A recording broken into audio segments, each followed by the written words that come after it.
Bienvenidos a un nuevo capítulo de Penguin Podcast Colombia con una invitada súper especial. El Clan del Valle vuelve otra vez a las líneas de Isabel Allende. Estuvo en La Casa de los Espíritus, estuvo en La Hija de la Fortuna, estuvo en Retrato en Sepia y ahora está en Mi nombre es Emilia del Valle. Muchas gracias, Isabel. Hola Alberto, gusto de oírte de nuevo. Gracias. Yo quisiera empezar de la siguiente manera, Isabel, porque cuando uno empieza a mirar esas generaciones de las familias del Valle, uno dice, esto tiene mucho que ver con Isabel y su familia. Entonces, ¿por qué no empezamos por Paulina, que es la matrona mayor, la mujer fuerte esa que aparece en Emilia y que aparece en otras de las historias? Bueno, Paulina del Valle es la única que no es de mi familia. Ave Ella María. está inspirada por Carmen Balcells, la Claro. agente que tuve yo y que Sí, sí, sí. desgraciadamente ya falleció. Y cuando escribí Hija de la Fortuna aparece Paulina del Valle. Carmen Balcells me dijo, esta soy yo. Se reconoció inmediatamente en esa mujer gorda, atrevida, visionaria, buena para el comercio. Inmediatamente se reconoció y le encantó el personaje. Entonces, pasemos entonces a otro personaje, que es Clara del Valle, que Clara es un personaje central en La Casa de los Espíritus. Además, tiene mucho que ver con los espíritus. ¿Quién es Clara en la familia de Isabel Allende? Mi abuela La Isabel. abuela. En la Ajá. vida real se llamaba Isabel Y era Barros. igual, Yo le también miraba al futuro y era capaz de predecir lo que iba a pasar y todas esas cosas. Igual que Mira, Clara. hay toda una leyenda sobre mi abuela. Incluso existe una mesa española pesada con 4 leones como patas, que la tengo yo en mi casa y para moverla se requieren 2 hombres. Según la leyenda, mi abuela la movía con un dedo para invocar a los espíritus. Y había sesiones de espiritismo en mi casa todos los jueves. Así que esa fue la magia de mi infancia, con esa abuela maravillosa, clarividente, profética, que ensayaba ¿cómo se llama?, con telepatía con sus amigas y se mandaban recetas de cocina que nunca funcionaban, no por culpa de la telepatía, sino porque eran pésimos cocineros. Bueno, hay otro personaje, vamos con Aurora. Yo siempre he pensado que Aurora, que es además muy personaje central, el Retrato en Sepia, yo siempre he pensado que es Isabel Allende, porque yo siento que Isabel era de las que andaba con el cuadernito desde niña debajo del brazo, escribiendo historias o escribiendo su propia vida. ¿Aurora es Isabel Allende o se parece? No creo, Alberto. Yo creo que todos los personajes, sobre todo los femeninos, tienen algo de mí. Y eso seguramente le sucede a cualquier autor, porque Claro, uno saca de su propia vida, de su memoria, de su experiencia, de la gente que conoce. De ahí sale el material para una novela. claro. Así que supongo que hay de mí en todos los personajes. ¿Por qué escojo esos personajes y ningún otro? ¿Por qué tienen que decir y hacer eso y nada más? Porque en el fondo estoy explorando algo personal. Son preguntas que me hago que se resuelven en la escritura. Bueno, Emilia, que es el personaje de nuestra nueva historia, es periodista como lo fue Isabel en sus primeros años. Pues sigue siendo periodista, por supuesto, porque eso nunca se deja de ser. ¿Y Emilia dónde sale? Emilia, ¿cuál es de dónde emerge ese personaje? Supongo que de mi pasado de periodista, Ajá, pero también fue porque la necesitaba. Tenía que contar la guerra civil que hubo en Chile en 1891. No quería tomar partido de ningún lado de la guerra civil. Entonces dije, voy a traer a alguien del extranjero. Y como vivo en California, pensé, bueno, que sea alguien de California. Y tiene que ser una mujer. Pero las mujeres en aquella época no tenían la opción de ser periodistas, mucho menos corresponsales de guerra. Entonces tenía que inventar todo un pasado para que ese personaje pudiera llegar a cubrir la guerra civil en Chile. Y de ahí fue naciendo Emilia, de una pregunta a otra, de un problema al otro. bueno, y la periodista Isabel Allende sufrió al principio de los tiempos dificultades para poder ser periodista, porque a Emilia le toca hasta escribir con otro nombre porque no aceptaban, claro, era otro tiempo, pero no aceptaban que una mujer fuera periodista, eran hombres los que ejercían el oficio. ¿Cómo lo vivió Isabel Allende en sus primeros años? Mira, en Chile las mujeres periodistas han tenido un papel predominante siempre. Y durante la dictadura y en los tiempos más difíciles han sido mucho más valientes y atrevidas que los hombres. De manera que había siempre muchas mujeres periodistas en Chile muy fuertes, que hicieron historia con los demás. Pero a mí yo tuve suerte porque a mí me tocó empezar con una revista femenina y feminista que se llamaba Paula, y era la primera que existía en Chile que tocaba ciertos temas tabú que nunca se habían tocado, desde la religión hasta el aborto, la infidelidad, el divorcio, todos los temas prohibidos que se mencionaban en susurros detrás de la cortina, nosotros abiertamente en la revista. Cambiamos a la sociedad, la verdad. Y hoy día, tantos años después, hay gente que dice que esta revista es un ícono en la cultura chilena. Y ahí nace ese pegarse de Isabel Allende al tema del feminismo, de convertirlo en una de sus, porque ese finalmente es uno de los leitmotiv más importantes de la obra, ¿no? El Bueno, y de mi feminismo, vida, pues, Alberto. de la vida. Alberto, yo era feminista sin conocer la palabra cuando tenía como 5 años. Ajá. Y en mí, ¿qué era el feminismo? Era rabia. Rabia contra la autoridad, contra la injusticia, contra el hecho de que mi madre no tenía ningún poder y era vulnerable y pobre, mientras el resto de la familia, los hombres de la familia, tenían todo. Tenían auto, las llaves de la casa, tenían sueldo, tenían poder. Yo no quería ser como mi mamá, quería tener todos los derechos que tenía mi abuelo. Bueno, no era fácil en aquella época. Piensa que nací en 1942, Sí. en el sur del mundo, en una Pero, familia conservadora católica.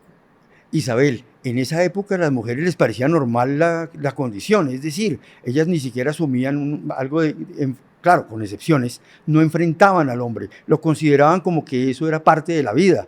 En algún momento Panchita, en algún momento ella también se dio cuenta de que era necesario dar esas peleas, esas luchas. No, mi mamá es de otra generación, Claro. 20 años mayor que yo. Mi mamá hoy día tendría 102 años.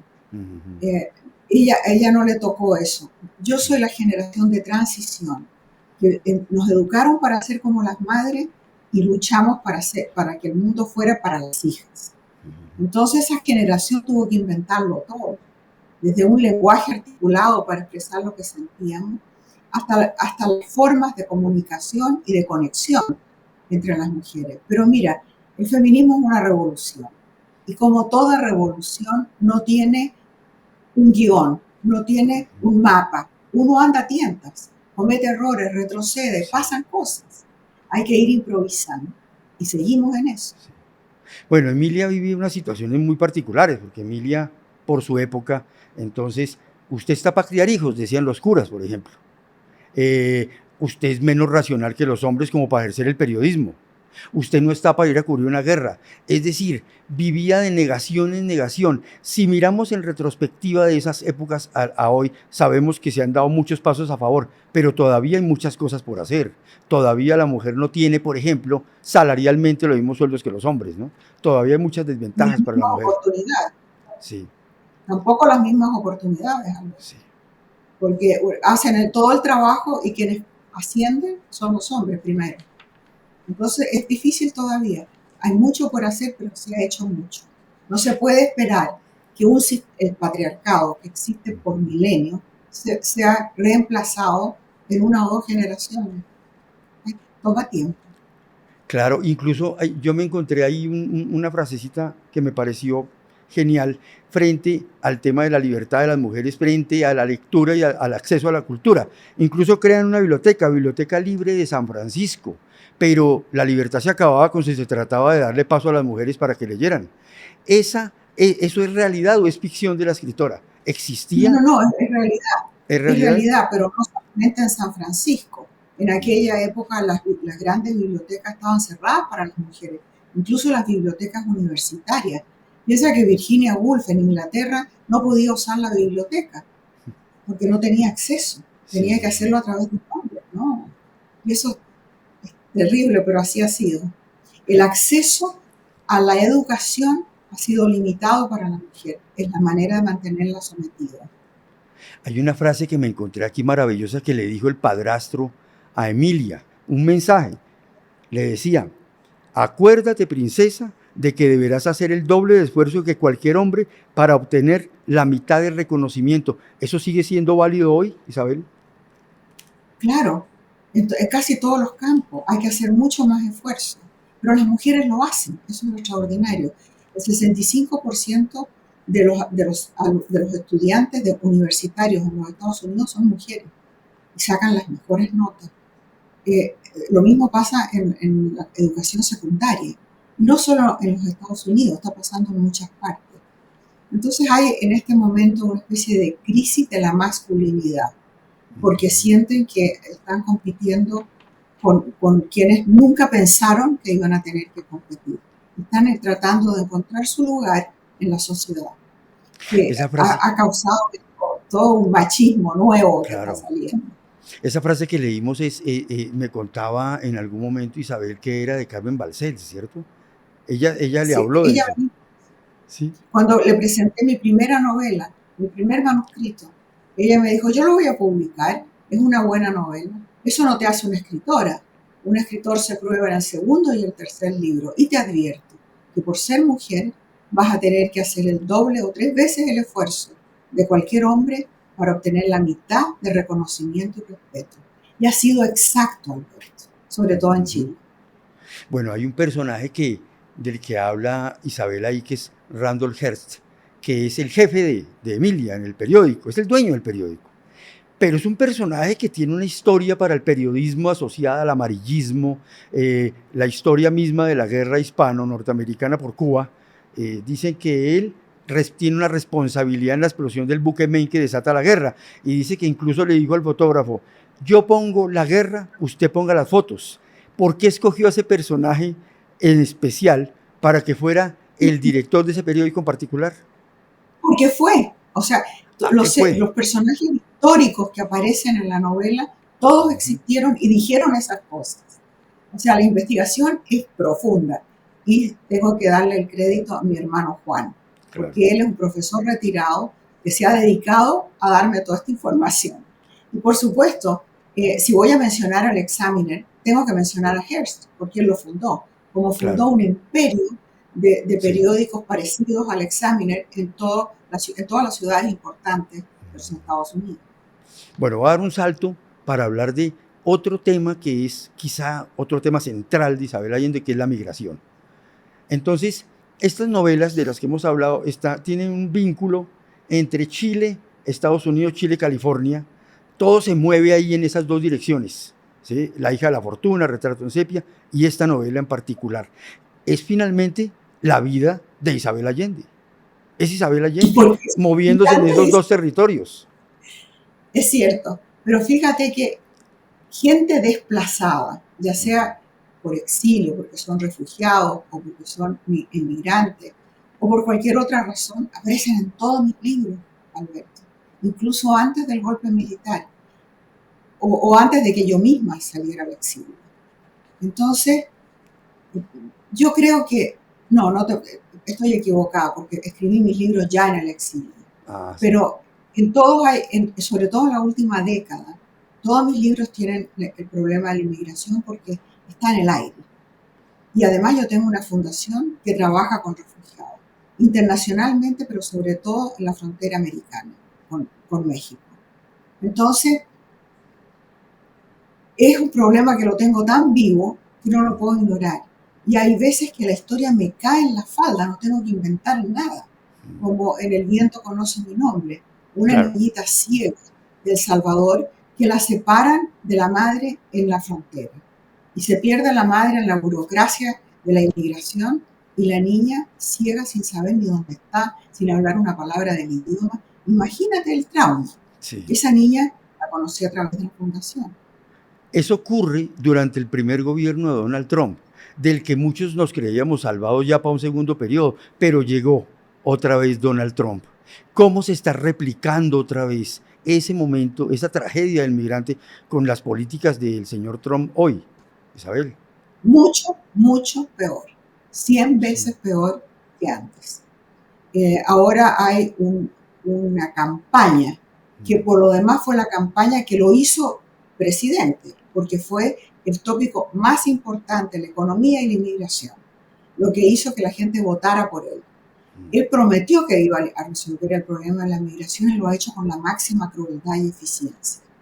Entonces, si entraban 50.000 inmigrantes ilegales durante la época de Biden en una semana o en un día, ahora entran 1.000, si es que entran. Y están deportando gente a diestra y siniestra. Están interviniendo hasta en las iglesias para agarrar gente. Y lo envían ni siquiera a sus países de origen. Algunos van a parar a la prisión de Bukele en El Salvador. Sí, es terrible. Entonces, hasta Guantánamo han llegado a parar, hasta Guantánamo. Hasta Guantánamo. Ahora quieren transformar Alcatraz en una prisión. Alcatraz ha estado cerrado desde 1920 y tanto. Y ahora lo quieren convertir en prisión.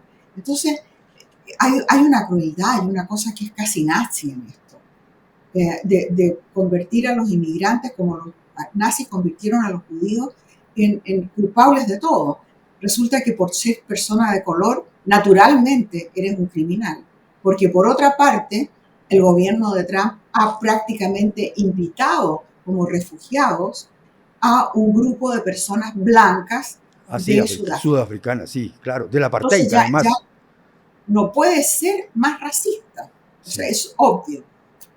Sí. Invita en un momento Trump dice que si fueran escandinavos, bienvenidos. Claro, abre las puertas a los blancos del apartheid, pero expulsa a la población más pobre. Aquí se está creando una estigmatización peligrosa, además, contra los migrantes. Claro, como te decía, hay un problema de raza, que en este país hay el movimiento cristiano nacionalista blanco, White National Christian Americans. Y esta gente cree que esta es una nación cristiana y blanca, y todos los demás están de más. Isabel, ¿cómo explicar el voto latino que monta Trump? ¿Cómo puede explicar uno eso? Machismo, querido, machismo, porque los que votaron por Trump son los hombres jóvenes. Las mujeres latinas, si votaron por Trump fue porque siguieron al marido o al amante o al novio, qué sé yo. Pero fue un problema de los hombres latinos y ahora lo están pagando, porque estos son los que primero recogen para la deportación. Bueno, Isabel, yo quiero ir a una paginita de aquí del libro, porque hablando de migrantes, hablando del corazón de que deja el migrante en el país del que procede, ¿cierto?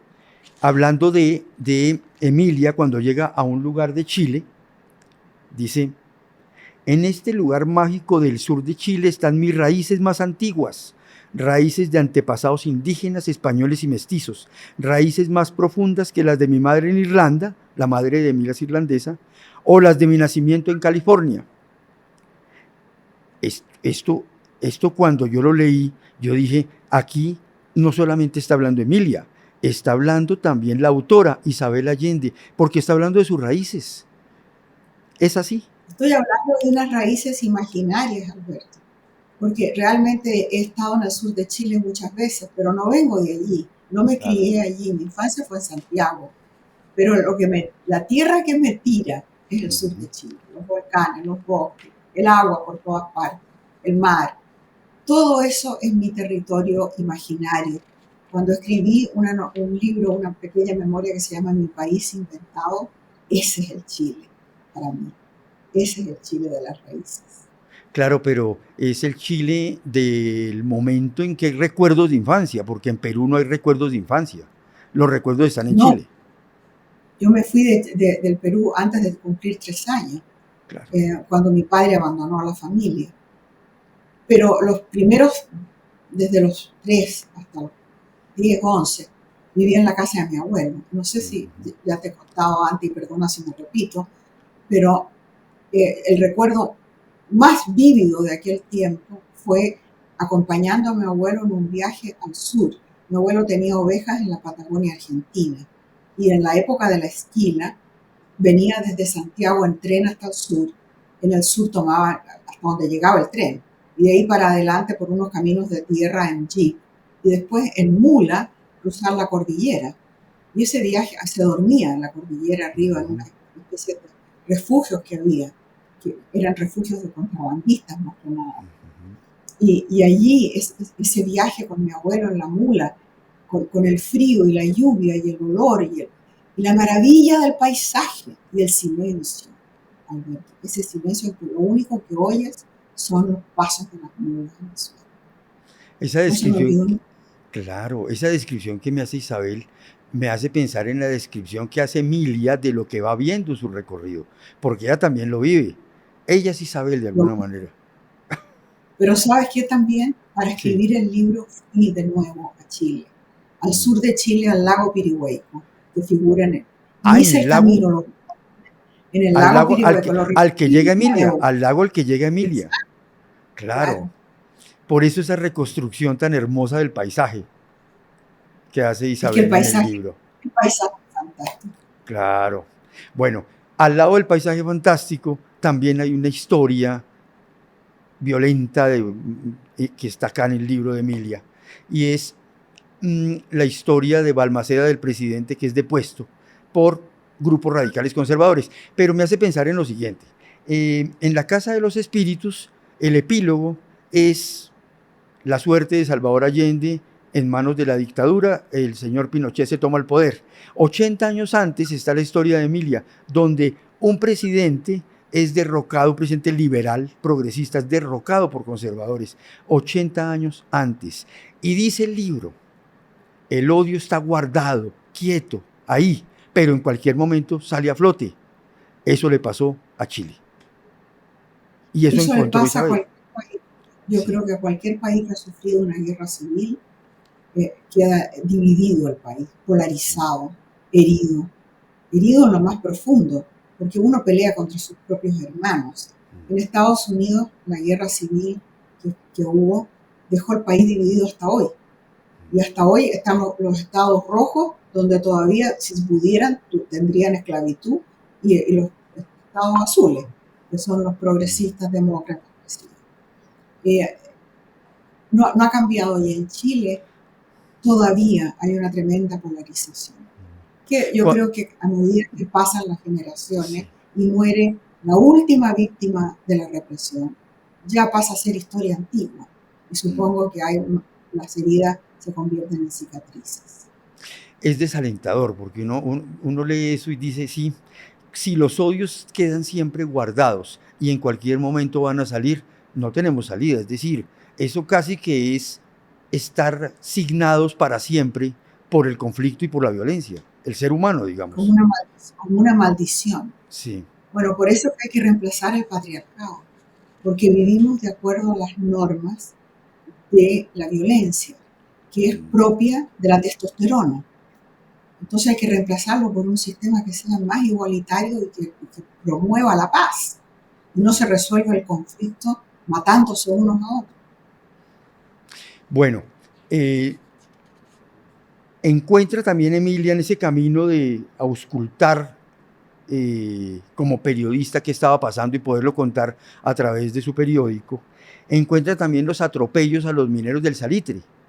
Y resulta que una de las, algo que genera el conflicto es que ellos rechazan que les sigan pagando con vales de la compañía que hace la explotación, y les pagan con vales. Y entonces yo pensaba en nuestras bananeras, en nuestra masacre de las bananeras, porque la United Fruit Company pagaba con vales de la compañía también, y eso fue otro motivo allí de la revuelta. Esto es como si solo cambia el producto, pero el conflicto es el mismo, pero el producto es distinto. En uno es el banano y en otro el salitre. América Exactamente, la Latina es, compañía y el sí, capitalismo, la misma cosa.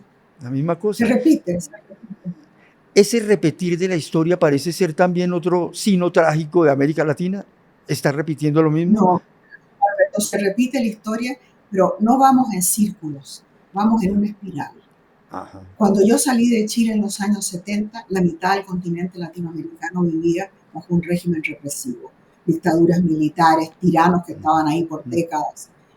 Y todo esto apoyado por los Estados Unidos, además. Y ahora la situación ha cambiado. Ahora hemos aprendido de todo esto y hemos ido solidificando las democracias. Ahora hay una especie de vuelta al autoritarismo y hacia la derecha. Pero es como el péndulo que va y viene. Pero yo siento que en los 80 y tantos años de mi vida, el mundo ha cambiado para mejor, no para peor. Yo nací en la mitad de la Segunda Guerra Mundial, en la mitad del Holocausto, de las bombas atómicas, 50 millones de gente refugiada solo en Europa. No existían las Naciones Unidas, no existían los derechos del hombre, no existía nada de todo eso. Entonces, hemos aprendido. En lo que va de mi vida, el feminismo, los derechos de los trabajadores, los derechos de los niños, la sexualidad, todo ha cambiado. Yo nací cuando yo era joven no existía la píldora. Imagínate, Alberto. O sea, Uno se alarma un poco, uno es un poquito de pronto más negativo y uno se alarma un poco porque uno ve India, Pakistán, uno ve Israel y la Franja de Gaza, uno ve Ucrania, uno ve que hay un líder llamado Trump. Es decir, uno ve como un retroceso. Entonces hay un retroceso. Hay un retroceso. Pero hay un retroceso, pero no es un retroceso a donde estábamos antes. Es un retroceso con respecto al pasado inmediato. Entonces, hay que tener un poco de la visión más amplia para poder ver que estos son momentos en la historia y pasan. Nada es eterno, todo es temporal. Imagínense que yo me puse en la aventura de tratar de armar la genealogía de los del Valle.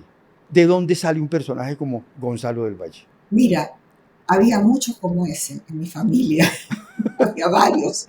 Estamos hablando de, para aclararle un poquito a nuestra gente lo que nos están viendo, Gonzalo del Valle es un abandonador de hijos, ¿no? Es un hombre que no responde. Siga él. Pero también mi padre fue un abandonador de hijos. Piensa que mi padre tuvo 3 hijos con mi mamá en 3 años, 4 años tuvo 3 hijos. Y la condición para darle la nulidad a mi mamá fue que no tenía que ver nunca más a sus hijos, ni ocuparse de ellos. Y mi abuelo dijo, muy bien, yo me hago cargo. Yo nunca vi a mi padre y nunca vi ni una foto siquiera, porque mi mamá destruyó hasta las fotografías. Así que ese padre que pasa engendrando hijos y no se hace cargo de ellos, lo tengo muy cerca. Pues bien, Isabel, muchas gracias de verdad. Gracias a ti. Sí, John, gracias por leer mis libros con tanta atención y el corazón abierto. Gracias. Claro. No, con mucho gusto. Y los invito a todos, no solamente a leer la novela de Emilia, sino a leer esa saga que nos lleva de verdad por un mundo maravilloso, lleno, muy duro a veces también, porque obviamente aquí hay pasan situaciones muy difíciles, pero también está lleno de temas que para Isabel Allende son fundamentales. Y uno de ellos, el más importante de todos, el amor.